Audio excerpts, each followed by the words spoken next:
Welcome to the lecture series Climate Protection. We are going to start right now. Today we are blessed to welcome Lars Keller on our first lecture, Climate Protection. But before we begin, I will give a brief introduction. We work together on the Institute for Geography, but right now Lars Keller is a full professor of education for sustainable development at the University of Innsbruck. By the way, that's the only chair of its kind in Austria. Research focuses on transdisciplinary sustainability education, combining cutting-edge researches with innovative approaches to teaching, learning, and collaboration across disciplines. This makes him a leading figure in the field. Professor Keller's works includes high-impact journal articles, peer-reviewed books, book chapters, and educational resources. He also contributes to SINS-informed policy, writing reports for minister and other stakeholders, such as the special reports for Austrian Panel of Climate Change, APPC, as you can see here on the right side, on the left side, and as well the AR2 report, the white book on the right side. Over the years, he's led and participated in numerous international and national projects, including the Kids 21 program, the Austrian Making a Change project, and as well Univ. Outside of academia, Professor Keller's textbooks and educational resources, such as the Geography series for secondary schools, have shaped curriculum design and helped teachers deliver engaging and effective lessons in geography, economics, and sustainability. Central to this research is the concept of equality of life within the context of sustainable development. His foundational work on the socio-cultural dimension of life in the Alps has also informed regional policies and strategies for adapting to environmental change. Through his interdisciplinary approach, dedication to education, and influential scholarship, Professor Keller continues to inspire innovation and advancement in sustainability and climate resilience, both in academia and beyond. So very warm welcome. The floor is yours. Thanks so much. Thanks, Ingo. Thanks, Rainer, for putting up this whole series with all its personal and technological challenges. Great to have you all on board here today. I'm not allowed to move as freely as I usually would because there is limited space. Camera, and I need to click the buttons here, so I will stay rather stable. I hope you realize that the problem is not that I wouldn't like to move closer to you. Okay, beyond the rather informing or maybe even boring title, I have come up with a different title for you to make it a bit easier to approach what I'm thinking and doing. The dream of a climate-friendly and sustainable future and good quality of life, and the question behind what role do education and science play at all. Before starting, I would like to ask a question to you. If you do so, please wave me.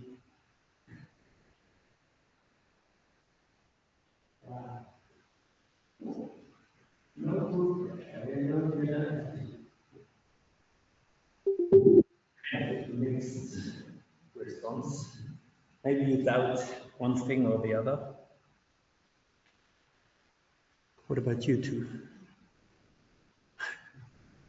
Yes or no? Kind of hard question. Okay. Look at this question. Maybe it's a little bit easier to answer. What do you think? Is science essential for the realization of this dream, if we can realize it at all? Very good.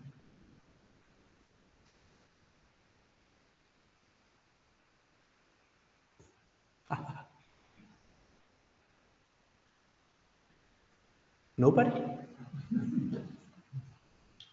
One very honest. 2, 3, 4. So we might have detected a problem. Maybe you don't trust science at all, or maybe it's no use, and we are going to talk about this now. But there's a reason behind. My good news is it's still possible to dream of a bright future with all the ideas I've given you. Climate friendliness, sustainability, good quality of life. It's still possible. To me, the question at the moment is, what are we gonna choose? We can choose that or something else, but this is important. Yeah, I'm very sorry to bring this guy into this lecture series right at the start, but it's actually very necessary because it's connected to my question, do you believe science can support or is absolutely vital to bring us closer to the dream we have? And there are other people who end certain dreams or have different dreams. Like this guy. This is an article, a publication in Science, actually. I don't know whether you have read it. It was published in April. I'm going to read just a couple of lines from it so you see what's going on. It starts with, it is almost certainly the most consequential 100 days that scientists in the United States have experienced since the end of World War II. Since taking his oath of office on January the 20th, President Donald Trump has unleashed an unprecedented rapid-fire campaign to remake, some would say demolish, vast swaths of the federal government's scientific and public health infrastructure. His administration has erased entire agencies that fund research, fired or pushed out thousands of federal workers with technical backgrounds, terminated research and training grants and contracts worth billions of dollars, and banned new government funding for activities it finds offensive, from efforts to diversify the scientific workforce to studies of the health needs of LGBTQ people. The frenetic onslaught has touched nearly every field, from archaeology to zoology, from deep-sea research to deep space science, and it has left researchers from postdocs to lab heads feeling bewildered, worried, and angry. Many fear that in just 14 weeks, Trump has irreversibly damaged a scientific enterprise that took many decades to build and has long made the US the envy of the world. Nature has carried out a survey among scientists in the United States, and they have asked a couple of thousands of scientists whether they are planning to leave the United States, and 75% of those asked have said yes. If this is going on like that, I'm gonna leave. And there are special grants and programs around the world, but also around Europe and also in Austria. The one in Austria is called Apart USA Fellowship Program. And we have already managed to draw 26 pretty renowned researchers to Austria, 3 of them, I think, to there is a kind of, yeah,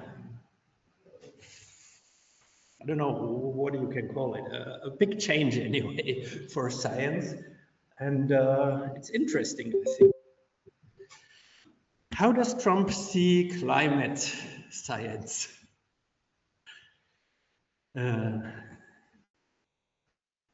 This is what he said at the United Nations General Assembly a couple of weeks ago: the greatest con job ever perpetuated and a scam. And us who are thinking about climate change problems, including you and me, we are stupid people. Aha. Just between you and me, maybe he's right after all. Climate change doesn't exist or has nothing to do with man. Things aren't that Isn't that great news also? It's bringing so many good news. Let me think again, okay? I'm going to show you two videos now. As Ingo said, I'm only an educationalist, but also a geographer, and I'm also out in the field a lot. And this time, a kind of climate change education program, and we were out at the beginning of July. And what I witnessed was really interesting. This is the front of the Block Glacier on the western side of Pfluger mountain. And it has been, in science, this is a very well-known Block Glacier, and it's been documented and analyzed for decades. And this guy has been sitting there very still for the past 5,000 years. And the footpath to walk is just there, just underneath this little. And I was standing there for 2 hours witnessing change, which made me feel somewhat terrible, but also it was super interesting in a way. And I felt like, wow, I'm witnessing this. Look at it.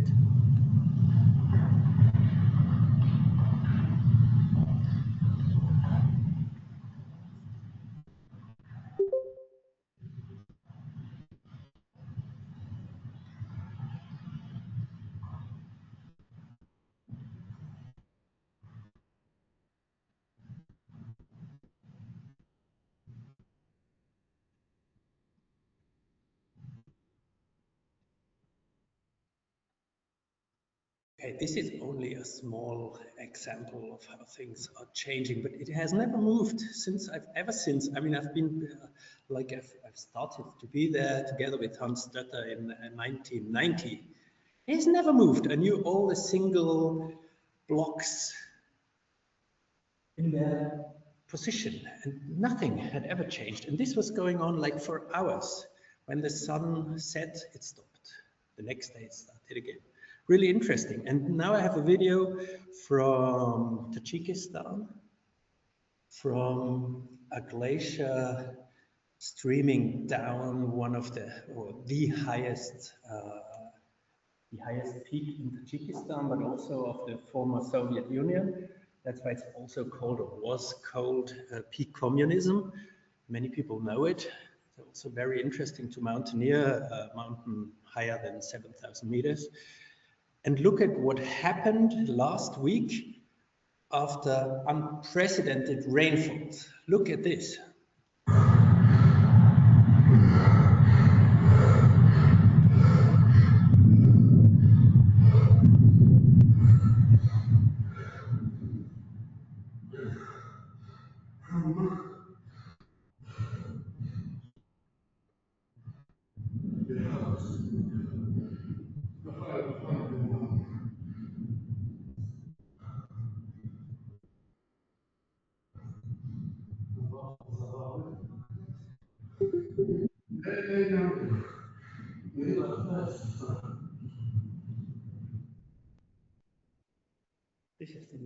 I don't think this has ever been documented like this before.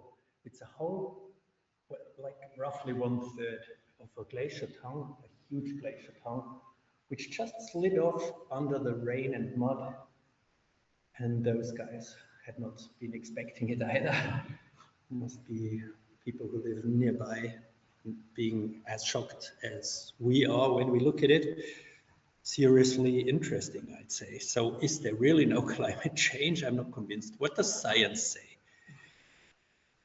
Does science agree? Sorry, this is your first lecture here, so I thought I'd come up with this really easy idea. Yeah, if you don't agree in science, if you have a 50-50 situation, maybe then we should reconsider things. And then maybe Donald is right after all. But I'm not going to read this out. Yeah, there have been many series of discussions and investigations into the question, how big is the agreement among scientists that climate change is actually man-made? And even 10 years ago, this was at 97-something%. Now it's about at about 99.9%, which leaves space for the obvious scientific limitations. We should be clear about this as well whenever we say something. But still, and even I say even the NASA website and the check yesterday still claims that scientists agree that climate change is man. Wow, if Donald reads that, they're going to shut the whole website up.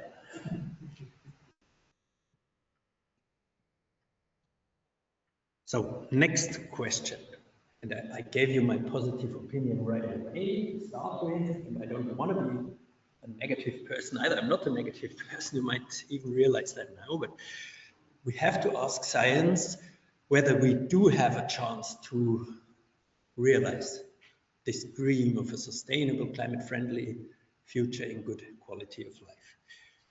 What does it say? Well, there are many.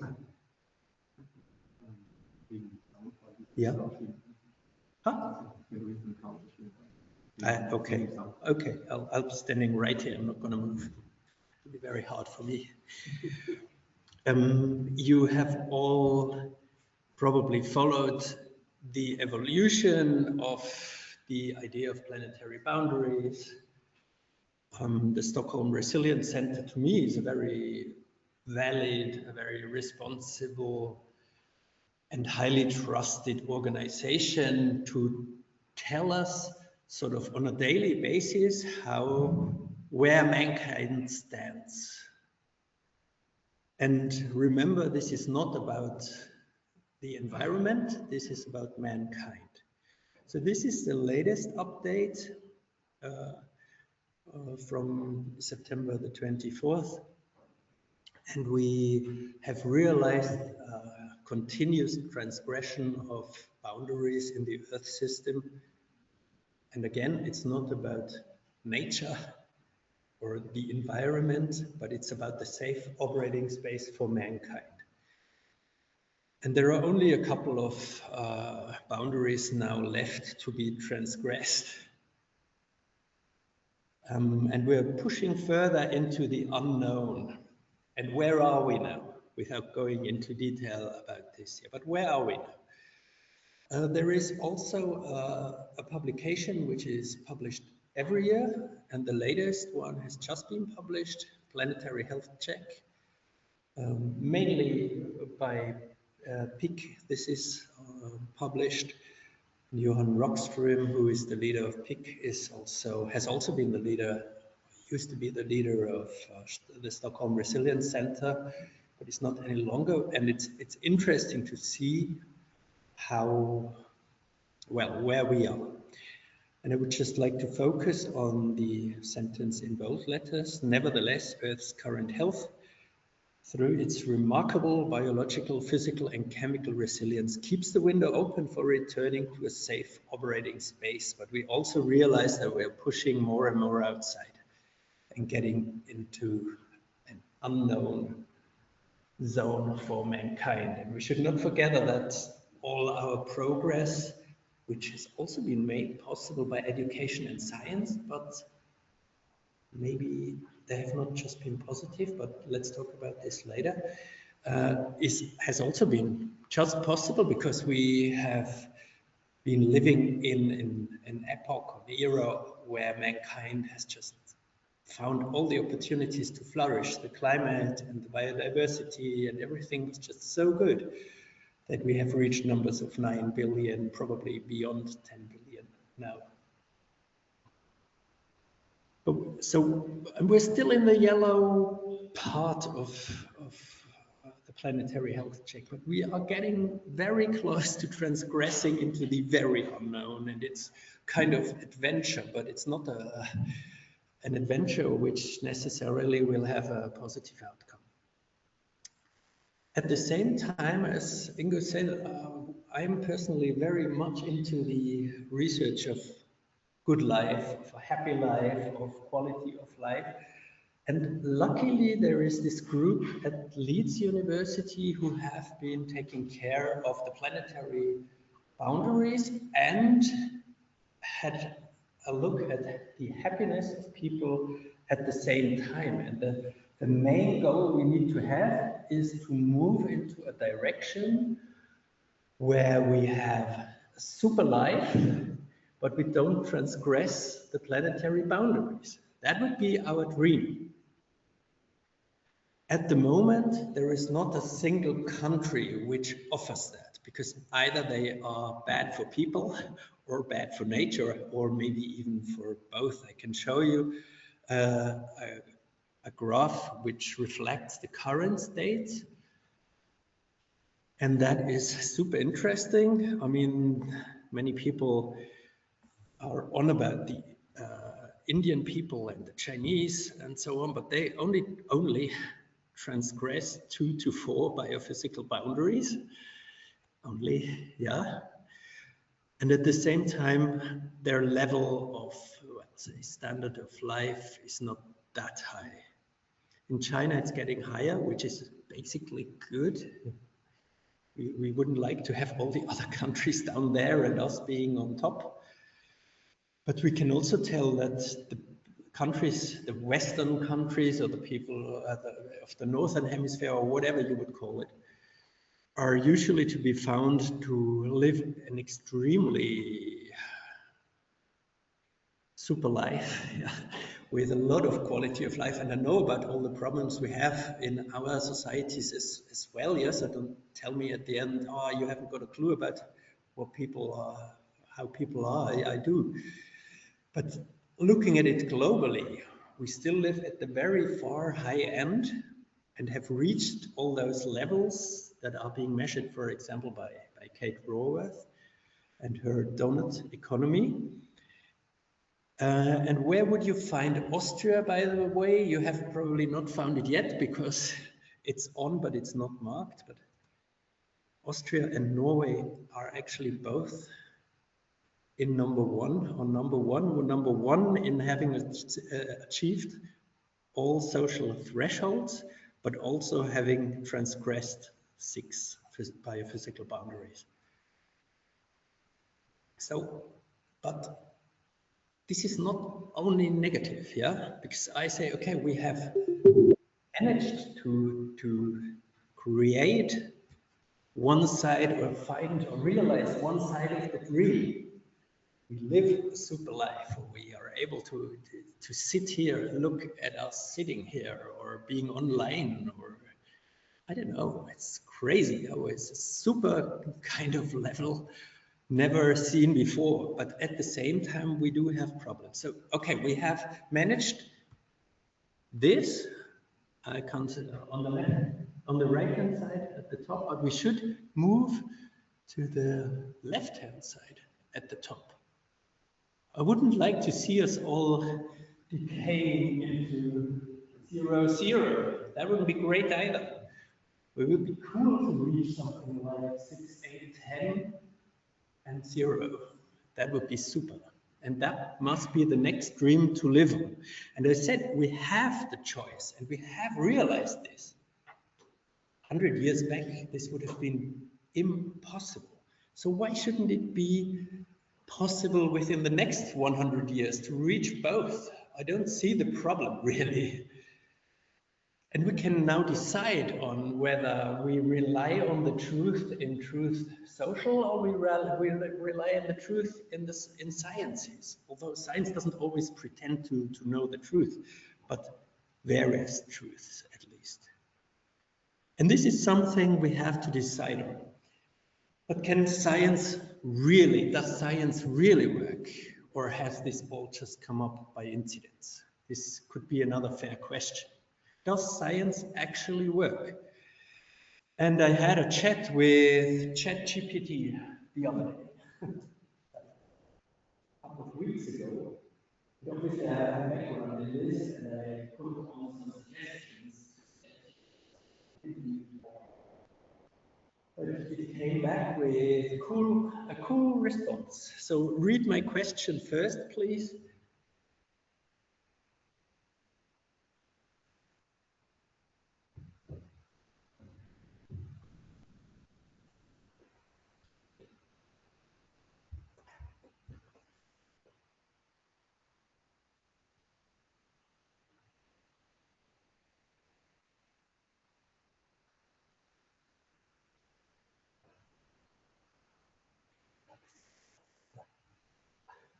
Okay,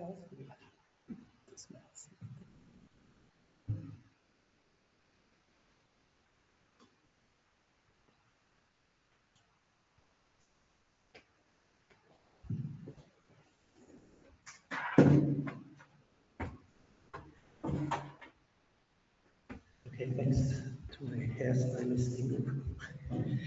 And the response by ChatGPT. And then we try to come up with a graph that we made together. Yeah, I don't like it that much. I don't think it's so great about creating graphs, but it came up with this. And these are milestones of scientific forecasts. And they all have the topic climate or environment in them. And I knew the milestones anyway, but I was just checking whether ChatGPT was giving me the same. And it starts with a guy called Marsh, and he was a kind of geographer. Some say he was one of the first well-known geographers. I don't know whether he would have thought that. And he wrote a book about man and nature, and he basically describes everything we know now about man, environment, system thinking, and problems in the year of 1864. And he was definitely a scientist. Then there was this geologist, Stoppani, an Italian one, who actually managed to prove that even back then, towards the end of the 19th century, people or mankind already managed to become a geological force.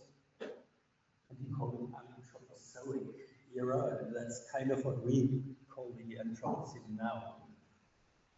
And all these steps, you know, we don't have to go through all of them, but Rachel Carlson, for example, Silent Spring, she's told us everything we now face with biodiversity and the extinction of biodiversity in the year 1962. So we don't have the problem of being able to see what happens in the future.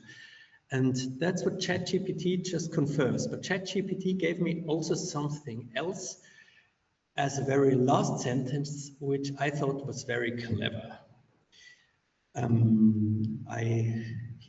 He, she, it, or whatever, ChatGPT said, the challenge was and is less about making the right predictions, but about acting in time.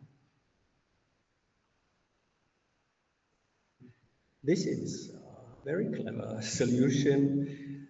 I've not asked for this, have I? And I've just skipped one of my slides, but I'm coming back to that now.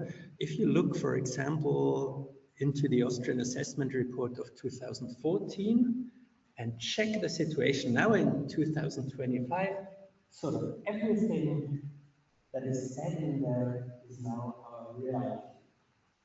Do it, and you can prove to people that science works. And we have now got the AAR2 just published in June. Read what's in it. It will all be like that. So it's easy to predict for you the future, because so many people have put so much effort in this, and we're so lucky to have this as a guideline, as a kind of orientational guideline. Also, not to become totally hopeless or something, but to prepare for what's coming, because this is something that is coming anyway. And the better prepared we are, the better it is. Okay, so I'm asking, or one thing again, we have realized a dream. We have come to the moment in history where we can prove that science and environmental sciences can predict the future. This is super, is it not? It's super, this is so good. We know that it works. We didn't know that 50 years ago. That's why everybody was so skeptical about it as well. And at the same time, we have the question of how can we act? And you said yourself at the start of this lecture, you don't act according to the scientific results or ideas. So maybe there is a kind of science that helps us getting closer to understand science and then act accordingly. And within brackets, feel happy about it as well. I think there is. And that is educational science to me. But who in this room believes that education or educational science is also indispensable in this respect? You've probably never thought about it, or have you? 7, 8 people? But you've probably never thought about this question at all. And maybe your education so far has not given you anything to get closer to this dream. That is well possible. Because what I'm saying now in the second half is maybe very different to what you've heard so far about education or from your own experience. So please, if you don't like it, and if you don't like to have your, I don't know, your careers shattered, or your educational careers, by me, because you might think, after all, bloody hell, why didn't I know this first in the first place? I could have behaved so differently. Then please leave now, or please power off now, or whatever.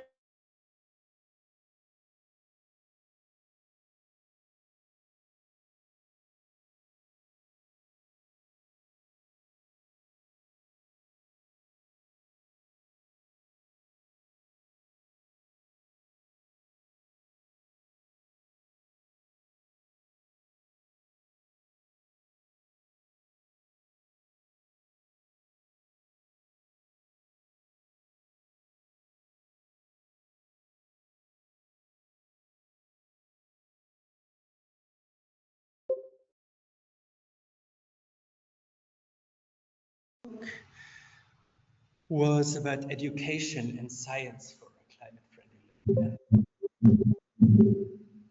Lisa Bownowski and I, and together with international scientists, have basically worked on the question whether education and science are actually pro or against sustainable development. But we didn't ask that ourselves, but this is a literature review. And we come up with the following results. The status quo is that with the current objectives and structures, neither education and science can contribute to sustainable development, and so they can't contribute to a climate-friendly life to the extent necessary. This is high agreement, strong literature base. It's not good. And I don't know how you just got here or what you've had as your lunches or how much CO2 you have emitted already today, or maybe even especially for coming here. That wouldn't be great, to be honest. Yeah? If anybody had come by car, had another contribution, and you must think that billions of people go to places every day, and also millions and hundreds of millions go to do something for the environment or for sustainable development or for climate friendliness, but they all come by car or they don't think about what they eat, and so on and so on. But that cannot be good. And we should not forget that in this case, it's not only about coming by car, it's also about that science and education have led us forward in our thinking of economic growth, which has been our dogma for so long, and also for the universities and the schools. What else would you have been taught? And we should not forget either that technology which was developed at universities also is used to destroy nature.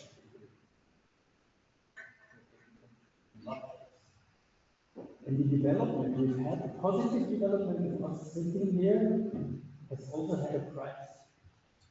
And now we have to rethink this. We must acknowledge it. And if we do something educational, it shouldn't be destructive. Full stop. Our educational system and also our scientific systems at the moment consolidate our current social conditions. My parents were not, have all both not gone to the university. They started to work at 15, but so I think it was very impossible for me to get to the point where I got the professorship, but both my parents had never seen this because they died a long while ago, but that is not the rule. In Austria, we talk about passing on education over generations, and that's not very fair, that's not very clever for sustainable development, and not very clever for our development in general. What's going on? Well, anyways, what else is wrong about education and science? There is a huge lack of working together and thinking together. And although Univ and Transdisciplinary have grown in a little niche in the past 10 years, there is still a long way to go. And we should not forget that things like climate change need perspectives from all sides. We need technology, but we also need the human sciences. We need to understand how people act, behave, psychology, and chemistry. We need all the different kinds of thinkers to solve our problems. What you will probably, many of you will sign immediately is that you're also led to reproduce the university process. There's not so much, there are not so many chances to create make your values grow, create your competencies. So we're still stuck in that spiral as well. And we know that universities and schools have a huge lack of participation and democratic deficits, and that after 70 years of peace, at least here. That is very strange. For the future, how does it have to change? How can education, and I'm focusing on education, and I'm finally doing what I'm supposed to do, sorry about the other stuff. How can education have to be changed to achieve a climate-friendly and sustainable future and good quality of life for all, for us all, but also for people we don't know in different parts of the planet? We are gonna watch a little video about just a tiny little part of our kids programming. I was mentioned it before, there are more than 4,000 young people have taken part so far. And it's only a tiny, tiny little thing because it's a huge program. But maybe you can tell that we work a little bit differently. Sorry, it's in German. It was filmed by a film team from Terra Mata.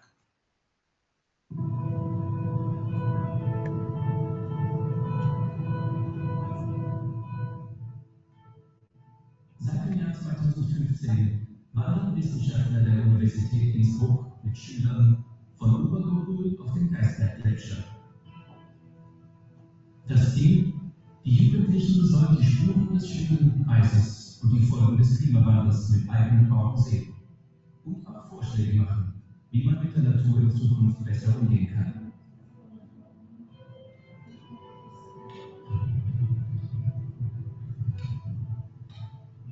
Ich bin mit meinem engsten Kollegen Hans Keller vor 33 Jahren das erste Mal selber als Studierender hierher gekommen.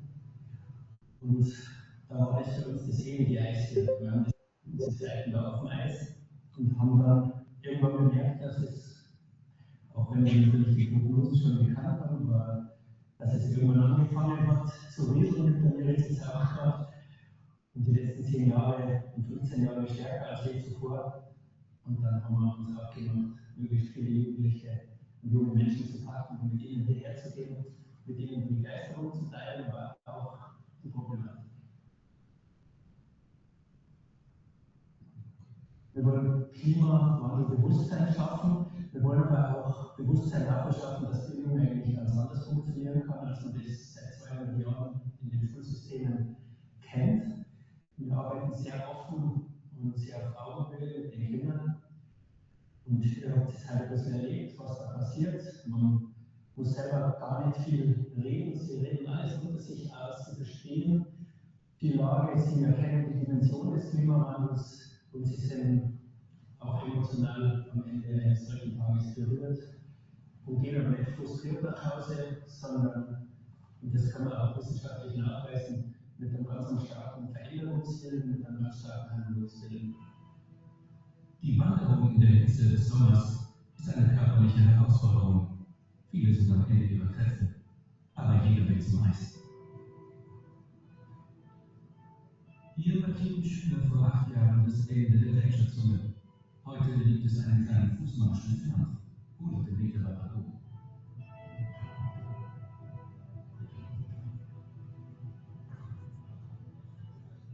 Nun wird eine neue Markierung angebracht und zeigt das vorläufige Ende des Gletschers.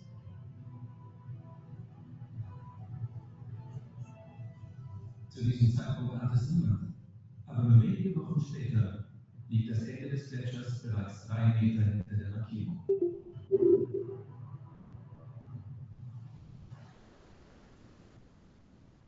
Also mir ist der Eindruck, dass so große Wassermengen pro Tag da aus dem Gletscher fließen. Also wir haben geschätzt so 20 Liter pro Sekunde, aber es war dann doch so ca. 100 Liter pro Sekunde und auf dem ganzen Tag gerechnet ist das schon sehr, sehr große Wassermengen.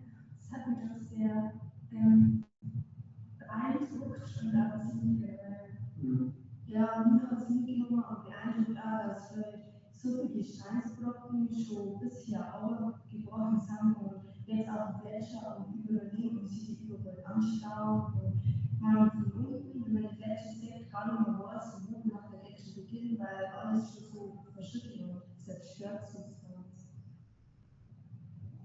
So, ich finde schon Traurigkeit, das zu sehen, einfach diese Stück Natur einfach wegschmilzt da, weil der Mensch ist halt einfach so ein Klimawandel und eigentlich kann man was dagegen tun, aber viele merken es halt einfach nicht. Sie haben jetzt auch Lust, anders zu handeln. Sie verstehen, warum sie anders handeln müssen und sie werden es machen. Mein Vertrauen in den jungen Menschen ist ungebrochen und wir wollen jetzt mit 4000 jungen Menschen sehr eng zusammen in diesem Projekt und auf Gletschern unterwegs und haben uns alle möglichen Gedanken gemacht, haben sehr viel von ihnen auch gelernt. Und was wir immer gelernt haben, junge Menschen, denen hat die Zukunft und auch die Ideen der Zukunft. Und ich vertraue ihnen ganz stark.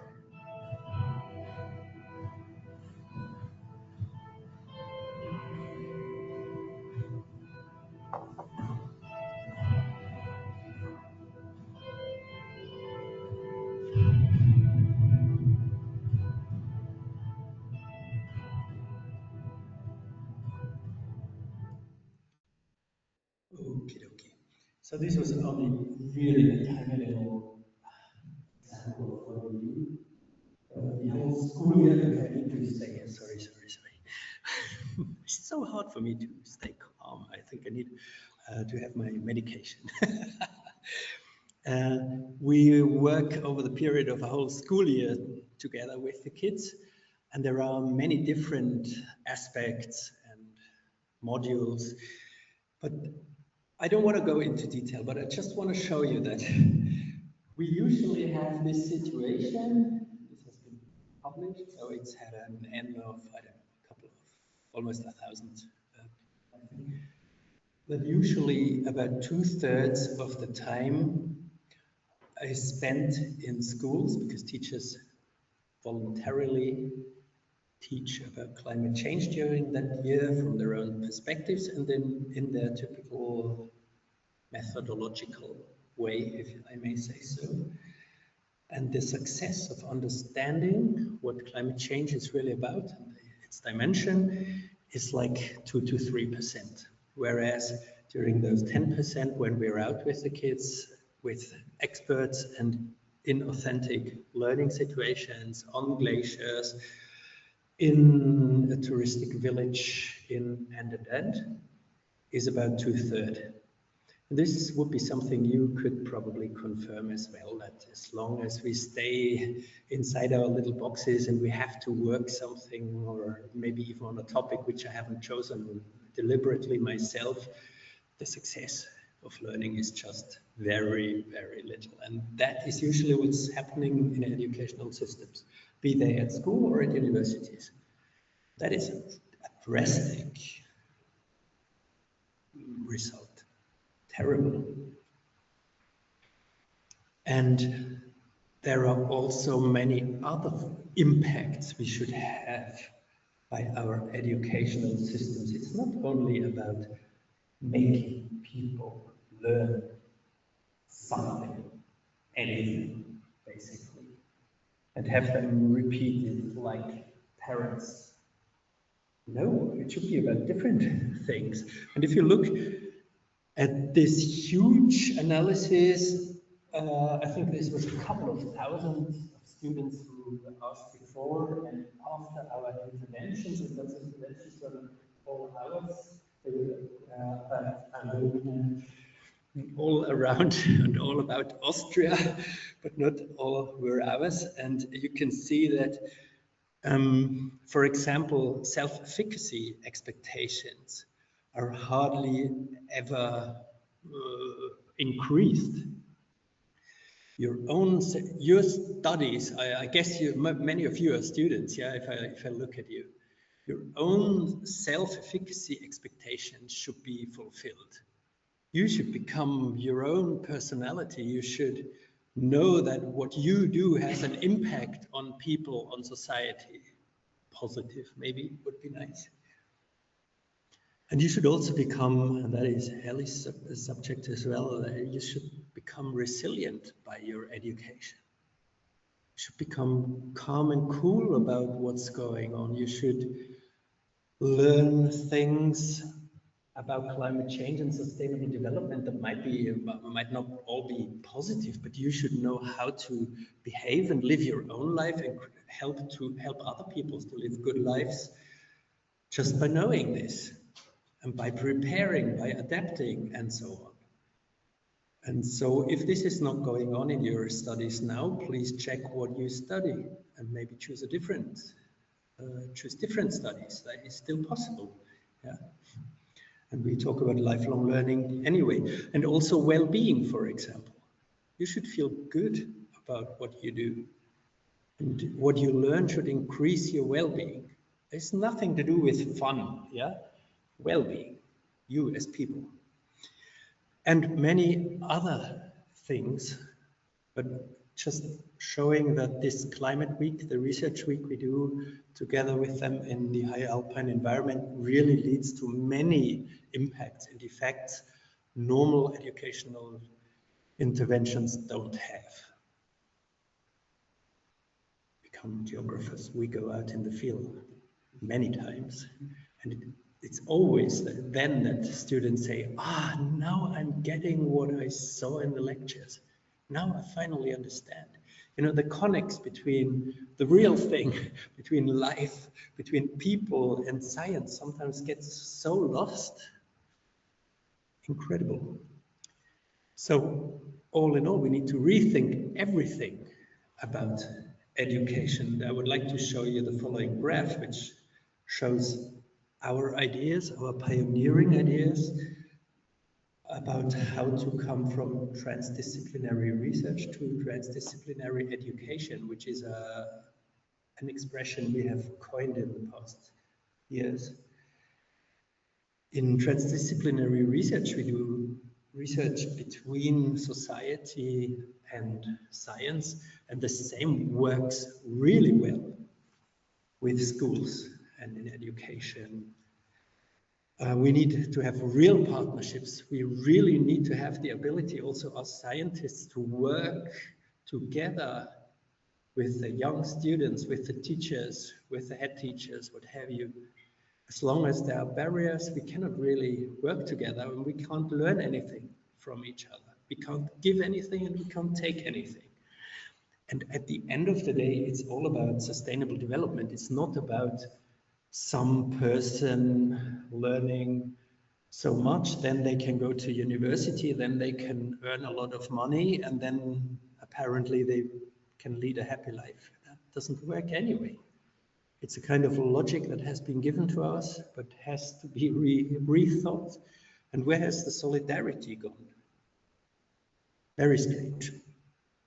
We should not neglect either that all of our educational programs must take into consideration all the emotions that come along with it. I cannot talk about, I can talk about climate change, but I can't really work together with young people on climate change and not trying to find out what their emotions about it are, because emotions can trigger action or they can prevent action. And they don't all have to be either positive or negative. It's not only that. I think one of my colleagues, Karin Oberauer, is really great in that, really progressive, because we used to believe it all has to be optimistic all the time. It can only, or action can only come after feeling positively. That is not true at all. And you know it, yeah? Sometimes we need to have a kick and we need to, sometimes we also need to be a little depressed, not too much, to say, okay, I'm going to change something. I'm going to move forward. I'm going to do it now. And that's it. And the basic question still remains, and that is another publication of some members of our team. Us people, we are strange beings in a way. We all harm our own health, although we know better. Yeah, many young people have now given up smoking. I never understood why you would smoke, but hey, everybody can smoke. Go out and have a fag, but I never got it here. Why? Because everybody knows how stupid it actually is. On the other hand, yeah. But I'm just saying this is something we need to understand. How do we get from us being people to positively acting people, which is not as easy as we might think. And it's a very psychological question, that one. What's really important, and I think I've tried to get this across so far, and you might have caught it, knowledge alone is certainly not sufficient to achieve any change in behavior. And that means that basically 99.9% of what we learn at schools and often also at university does not achieve any change in us, and often not any change in society either, which is not very helpful. We have even proved that education can be more than beyond knowledge. It can even save health and lives by when we think about disaster risk reduction, and that's the cool thing about being a geographer as well, and also publishing about natural hazards, because in many projects the approach is very natural science. What can we give these people who live along the coastline in Chile to survive when there is a tsunami, for example? And then we come up with all technological ideas, and we even mark the roads and what have you.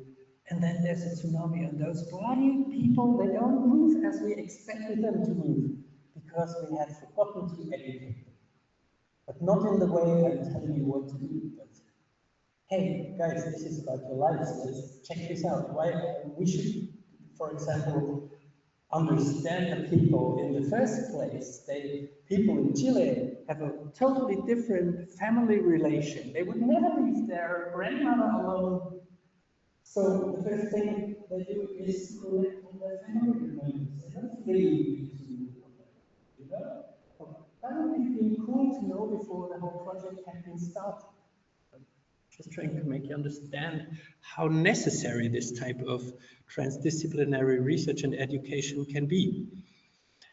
And to come to a slow ending, it's not the very end yet, but slowly we're getting to one. This is from the latest report, just from this year's APCC special report.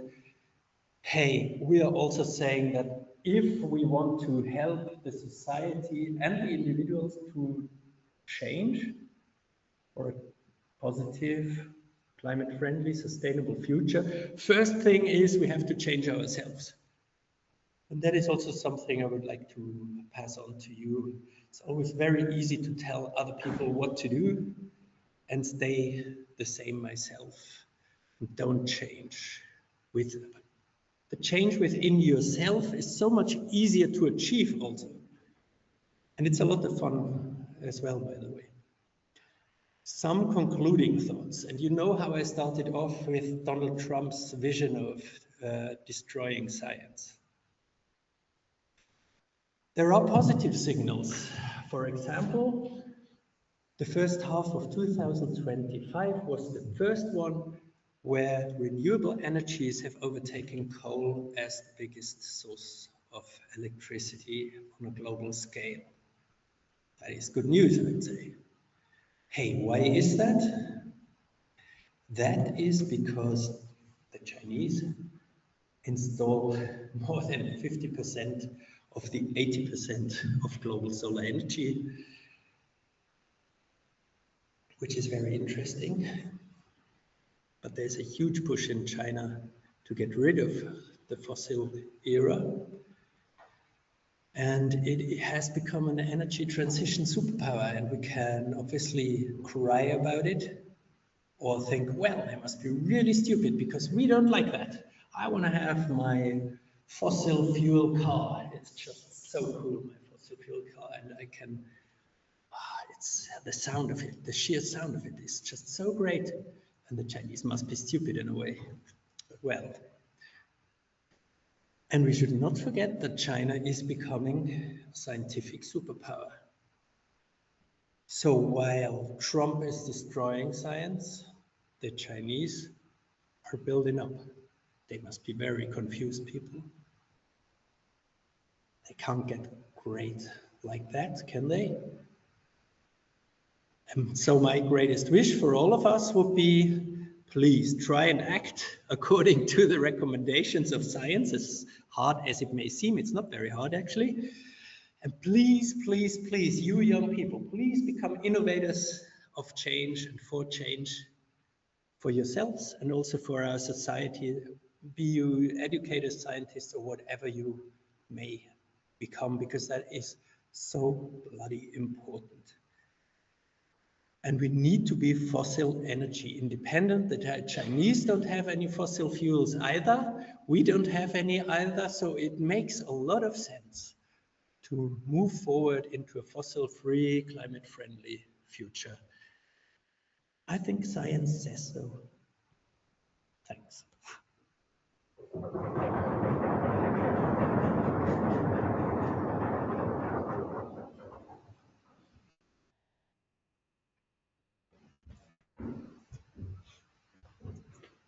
Thank you very much for this interesting lecture. If you have any questions, you can ask right now. Go for it. Test. Yeah.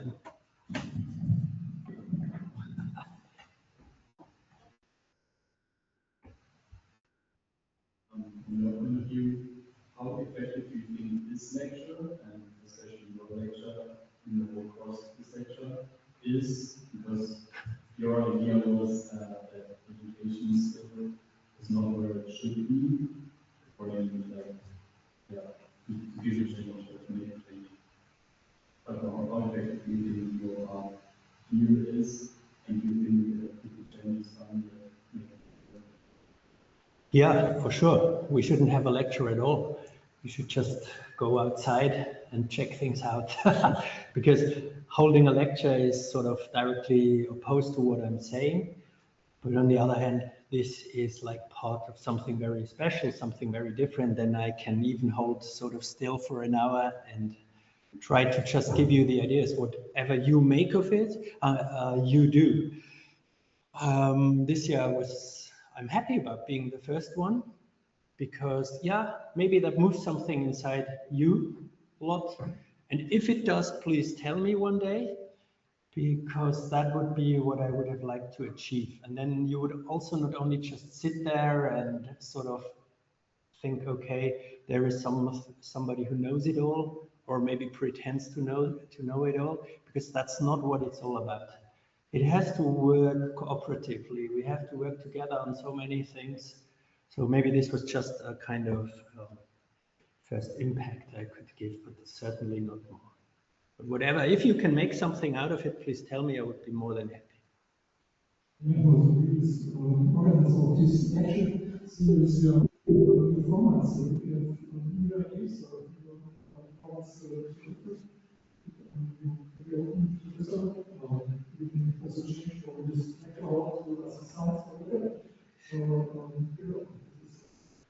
I mean, it's not totally useless, because what this graph also says, but I've just left this out because it doesn't make sense to go through all the details.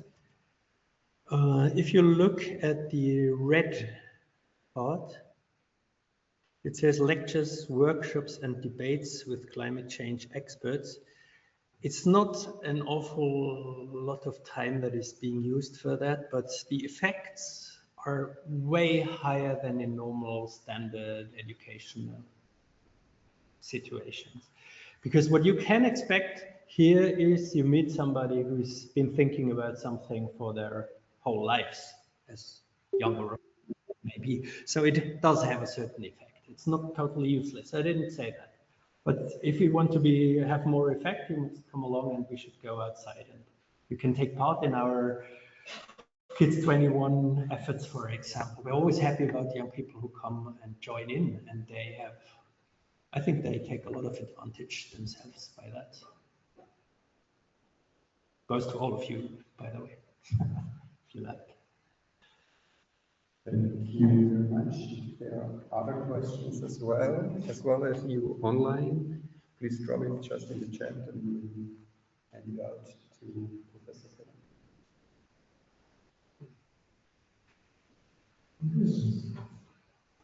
If there is no questions, I will take one. Oh my. Perhaps a diabolic one. It's to this graph as well, and to education. It's like the same. I think we learned it in the primary school as well, and it's like several decades ago. Yeah.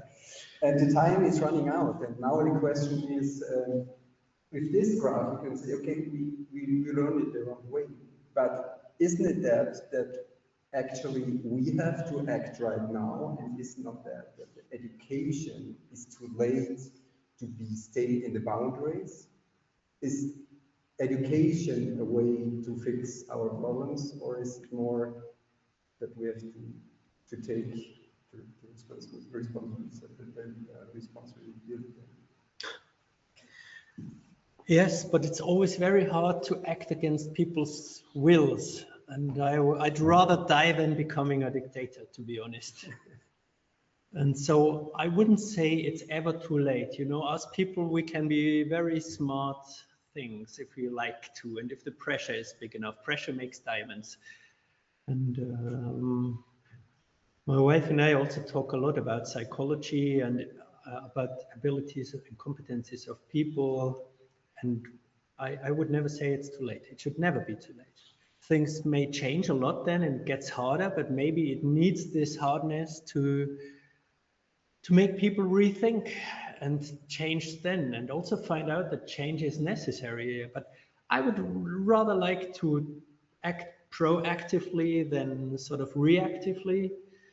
But as I said, I'm not pressing anybody into anything.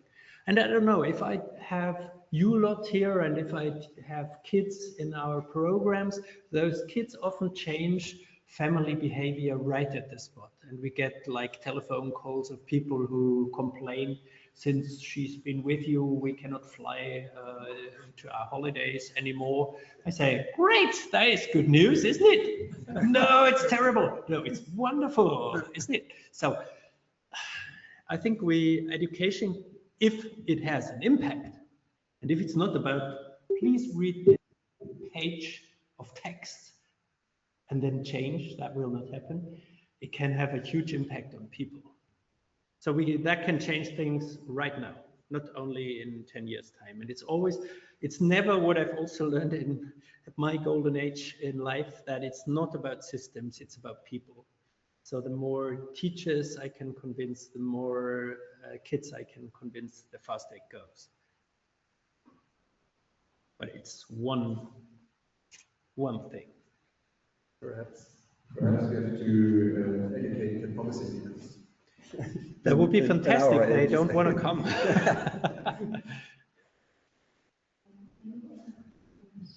wonder, what do you think, what age would be most effective to sensibilize children for climate change?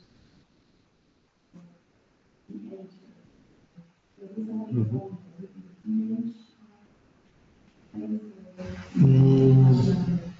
Usually it's preschool, actually.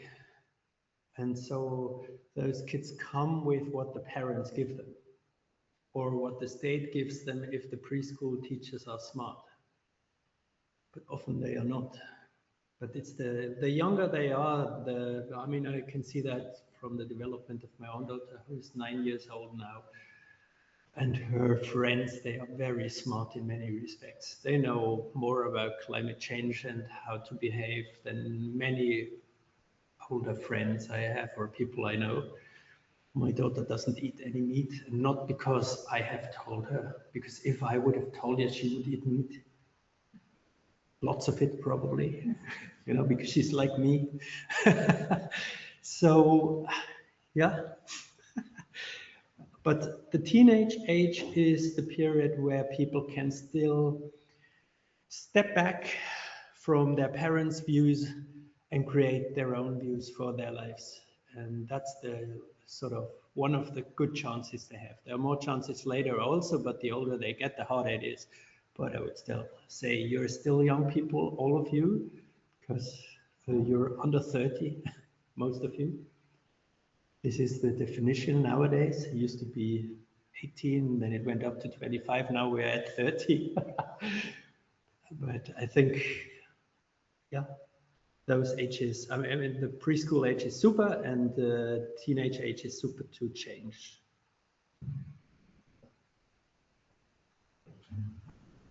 Just like in the one about this, before the explanation is because most of the students have the ability to know the Tell me again. So what I just wanted is the contact with nature. When kids go out in the forest, they touch the soil, they go out, I don't know, they experience the trees, hear singing the birds. Lots of children don't have this contact anymore because they're just living in bigger towns. What do you think? Is this an essential part in their childhood that they also become regular climate activists, or is it possible to get a climate activist even without this contact?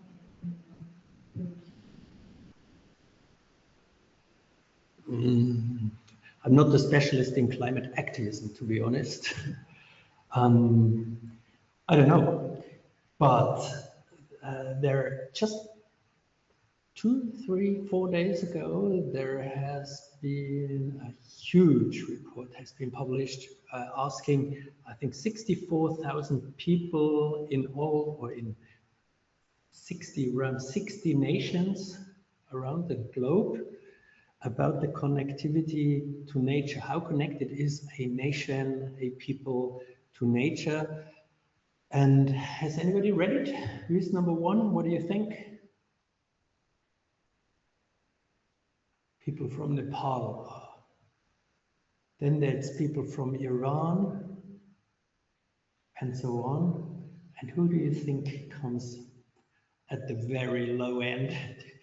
I think it's fifth, but at least is Austria, Germany, Spain is, I think, last. That is a huge problem. And there's one young colleague in our team who's actually trying to investigate right into this. How connected are we still? And what do young people see or define as nature?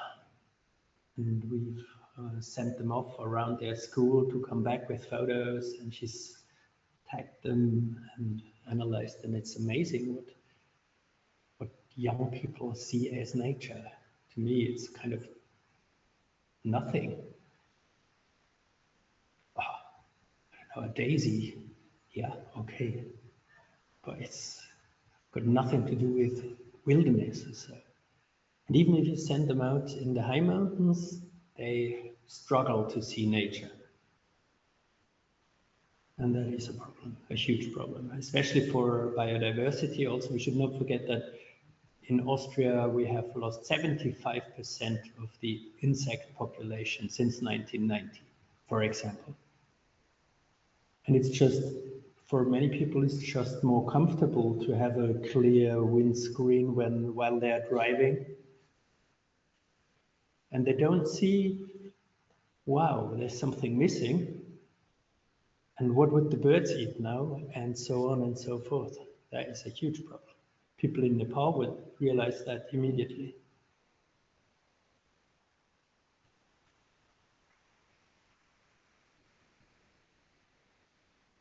Extremely good question, actually. Thank you. Any other questions?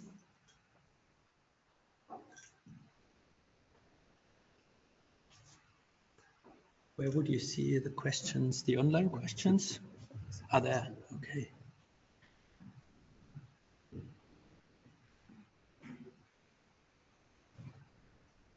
I really like your talk, and I was thinking now with this previous question, how can science, or do you think science plays a role in bringing us back to more connectivity of ourselves and nature?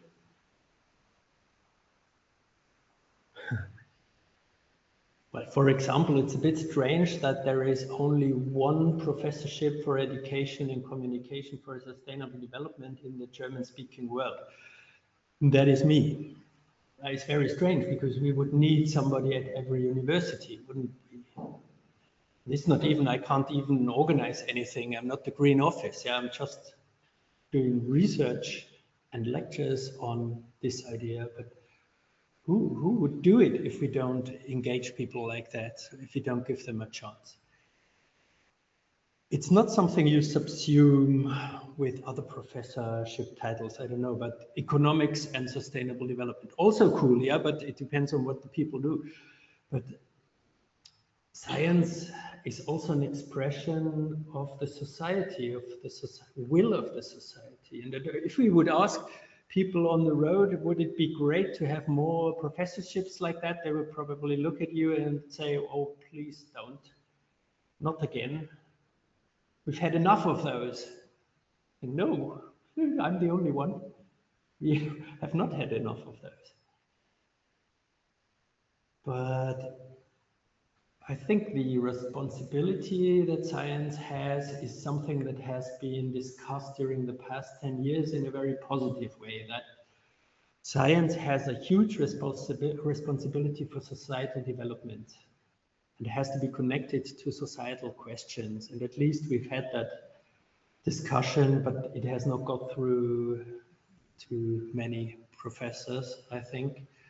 So the lead of every university, the rector should be much more organized about this, let's put it like that, and really have this will. But that is something I cannot really see if I look at Austrian, German, or European universities. But with exceptions, of course, Lüneburg, for example, has transformed its whole university, and that was their survival methods because they were on the brink of dying out, and now they are very strong.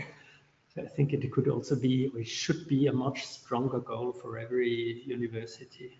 And especially university like in Innsbruck, where you have so many subjects, and this is important for all subjects. So there's so much that could be done. Or, I mean, we have, for example, the regulation that we have to pay 20% extra if we fly. I mean, I told you I'm not flying in my professional life, I try not to produce any CO2 emissions, for example. But we could be stricter about this. But I'm also in the University Workers' Council, and there is also opposition to that because people say, well, we need to have the exchange. And I say, yeah, that's true, but not if somebody goes to Singapore They shouldn't stay there for 2 days. Then give them the chance to get away for 3 or 4 months. So there is so many things that could still be changed. But we are on a track, let's say, on a path forward, but let's hope for the best.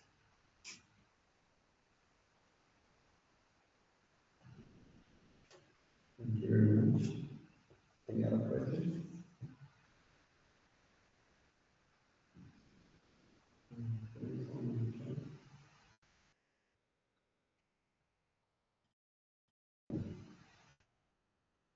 Is it that long? It's just a commentary on some reflection. You showed us a graph, a beautiful graph with a lot of countries, and I was a bit wondering. Yeah. Where was it? There. Yeah, that one. Perhaps it's not your subject, but I was a bit wondering about Mongolia. Why they are so far in the right corner. Do you have any explanations? No, I don't. No, I don't. Okay. I was wondering about Russia, to be honest, because it shows that you can transgress all physical boundaries and still not reach any social thresholds, or not too many of them, which I find really interesting. You can still be very destructive and still not reaching anything for your people. I don't know where the Mongolia thingy comes from. I don't know, maybe it's the being close to China and being exploited or something. We learned something about Mongolia in our lecture in December. This is about Univ people, nomads, and the other part of the country is living in the city in Ulaanbaatar, and there's a huge difference. So I think they are, the nomads are close to zero, and Ulaanbaatar they are close to 6. A huge difference. People move more and more from the countryside to the city. That's a big problem, and it's also a problem for teaching. That's what the lecture is all about school buildings in the countryside and how to refresh them. I still wonder, I mean, it's such a huge country. Okay. It's hard to ask something about education because it's never played a big role in your heads. Am I right? You've always followed the educational paths that were given to you or that you had chosen, but then you're again in a track that somebody has made for you. And it's not seemed to be important, usually. Yeah, I don't know about you personally, but that is what I usually get. Well, I've never thought about that. Marcus.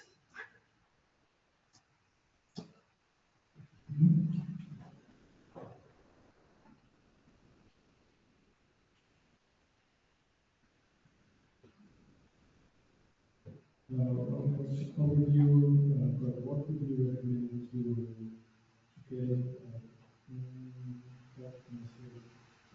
that's like, I would say that one problem we all face is that society as a general loses the trust in science. And even among educators, we can witness such trends.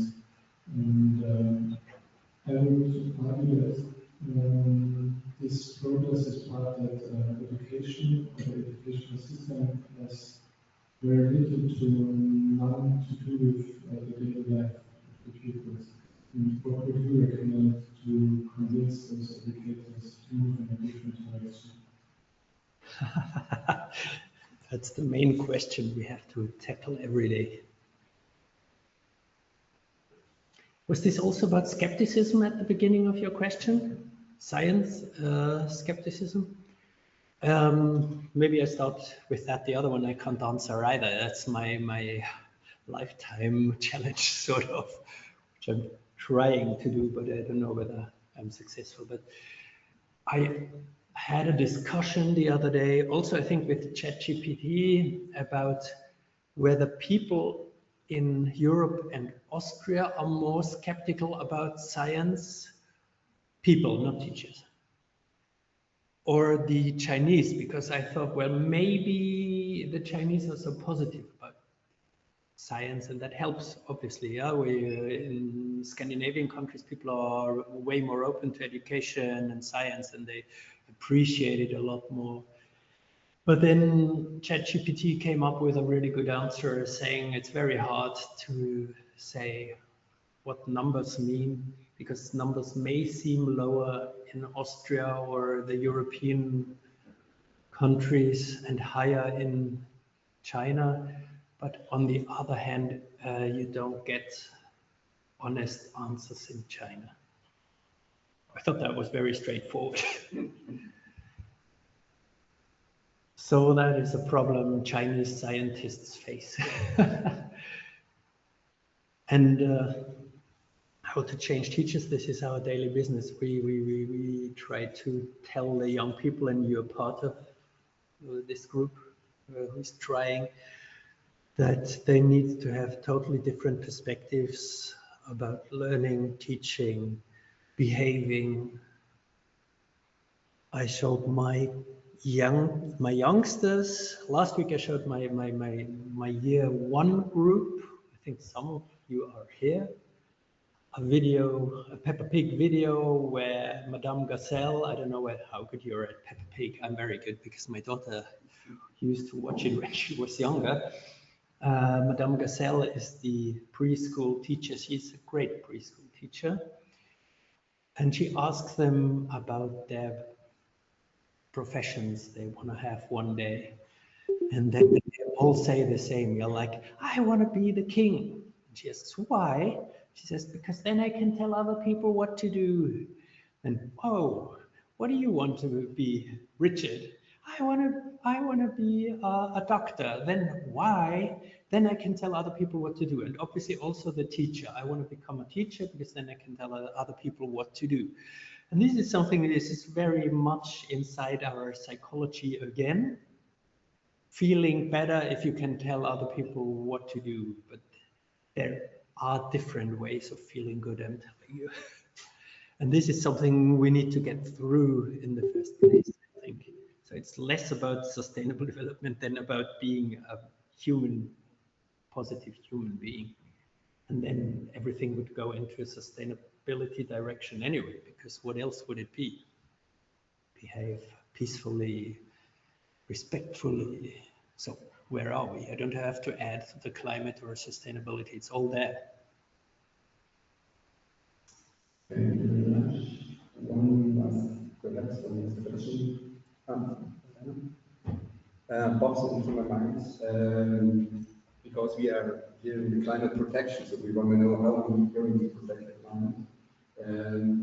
And you said in your very last sentence, or one of your very last sentences, to change myself and before changing others, and it's not about systems, it's about but in the lesson before I said there is this line of people, and there is another one where it's about structure. And isn't it that the problems what we have already is also just the structural problems? So if I'm trying to punish them individual, I can't do it because I don't have the power. So the question is, do we learn people the wrong things because we say them don't go to light, don't do that, but we don't give them some tools to the hands how they can punish the structure what we built up?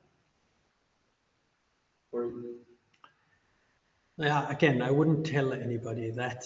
People often come up to me and use me as their guilty conscience, and they tell me, you know, this morning I've been on the bike. I say, yeah, cool. But why? It wasn't that far, so I didn't have to use the car. I said, to be honest, I'm not interested. I called you because I'm your friend and I want to know how you are, and I'm not your kind of guilty conscience. Yeah, I said this to Marcus the other day. Yeah, I'm not interested in telling other people what to do, but I'm trying to give people chances to understand what's going on, to find their own orientation, create their own values, and live accordingly. But that has nothing to do with me. They have to decide that, and because then we could abolish democracy. And I would really not like to see that, to be honest. Really not. I'd rather like to see 5 degrees more. Seriously. But that might lead to the end of democracy. That's the problem about it. So I'm not saying it's good, but we're on the way towards 2.8 at the moment.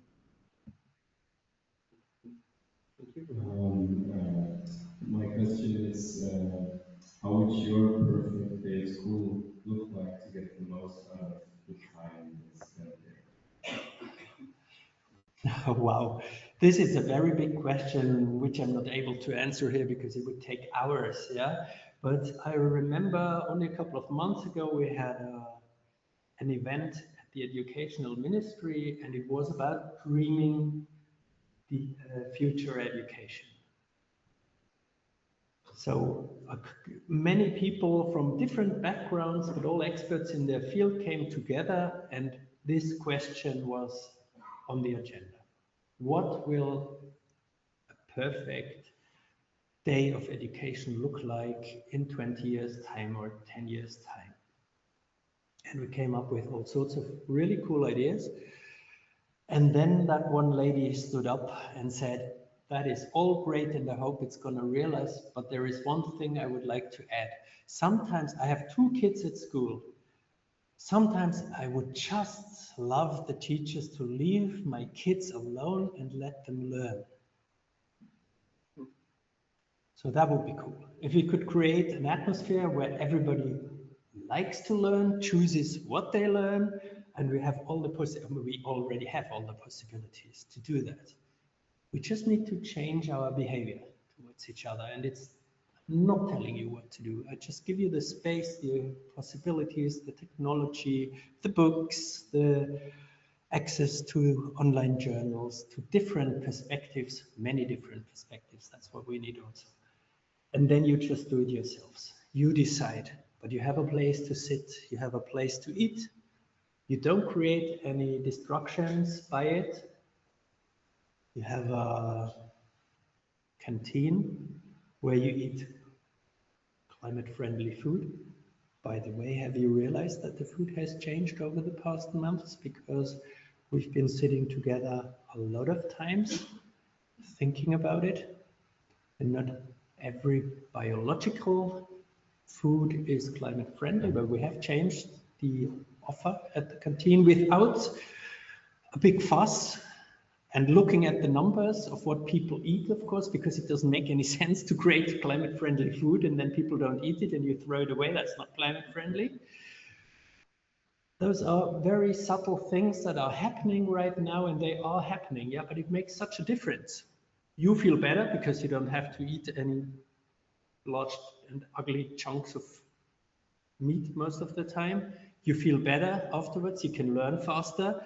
It's better for your health, it's better for your psyche, and so on. So it's all those little things that are happening anyway, but the future will still be much more progressed than that. It'll be very flash, it'll be very innovative, it'll be very cool. That's what I like. We're not sitting in a cave in 20 years' time. Thank you very much. Time is over, and no, you have to leave on point. Next week, we are going to hear about the SDGs, where they come from. Do they have any input or not? And what's going on after 2030? Hopefully, we will come and discuss with Franz Keller. He's coming from Vienna to be here. So it's online as well, but you can discuss during the classes. Thank you very much.